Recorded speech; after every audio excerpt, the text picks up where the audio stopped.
सतीश गुप्ता मुंबई के सायन में वड़ा पाव का स्टॉल लगाते हैं। इस स्टॉल की खास बात ये है कि सतीश अपने कारोबार में ज्यादा फायदा नुकसान नहीं देखते हैं। उनका लक्ष्य गरीब और बच्चों की भूख मिटाना होता है। जिनके पास एक वक्त के खाने के पैसे नहीं होते, सतीश के स्टॉल पर जो भी बच्चे स्कूल ड्रेस में आते हैं उन्हें वो 5 रुपये में वड़ा पाव देते हैं। क्यों?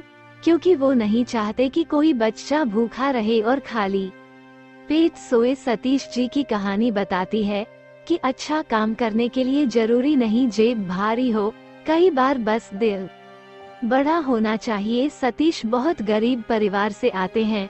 उनके पिता उन्हें 7वीं से ज्यादा पढ़ाने में सक्षम नहीं थे। सतीश के पास कोई रास्ता नहीं बचा था, इसलिए उन्होंने कई जगहों पर छोटे मोटे काम करने शुरू कर दिए थे। सायन में साधना स्कूल के करीब उन्होंने कैंटीन से शुरुआत की, लेकिन कुछ वक्त बाद वो बंद हो गई और किराया चुकाना मुश्किल हो गया था। सतीश करीब 2 से 3 महीने तक बेरोजगार रहे। उनका आर्थिक तनाव भी बढ़ रहा था और परिवार के 6 सदस्यों को पालने में काफी कठिनाई आ रही थी। सतीश कहते हैं, मैंने कार साफ की, केटरिंग लाइन में काम किया, वहाँ मैंने कपड़े भी धोए, पूरी बनाई, सब कुछ किया। मुझे वहाँ से बचा हुआ खाना एक प्लास्टिक के बैग में मिलता था जो मैं अपने बच्चों के खाने के लिए लाता था। ऐसे जीवन गुजारा। मैंने कभी खाने की चोरी नहीं की, मुझे भूख पता है, इसलिए मैं आज बच्चों को 5 रुपये में ही वड़ा पाव बेचता हूँ।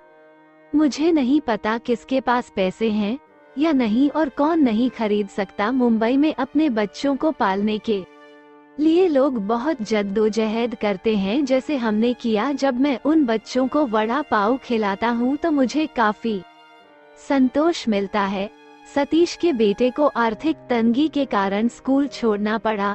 अपने पिता का हाथ बटाने वो भी तैयार थे। सतीश अपने बड़े बेटे के बहुत शुक्रगुजार हैं। वो कहते हैं, हमने उसे साथ खड़े रहे और उसने भी सभी मुश्किलों में हमारा साथ दिया। सतीश कहते हैं, ये हमारा पहला स्ट्रीट स्टॉल था। हमें आदत नहीं थी गाली सुनने की, लेकिन लोग आते जाते गलियां दे जाते थे। मेरे बेटे ने बहुत गलियां सुनी। मेरा बेटा तब सिर्फ 14 साल का था। वो आगे पढ़ना चाहता था, लेकिन हमारे हालात ऐसी हो गई थी कि आगे पढ़ाना तब मुमकिन था, इसलिए उसने स्कूल छोड़ दिया। मैं कभी नहीं भूल सकता जो मेरे बड़े बेटे ने मेरे लिए कुर्बानी दी।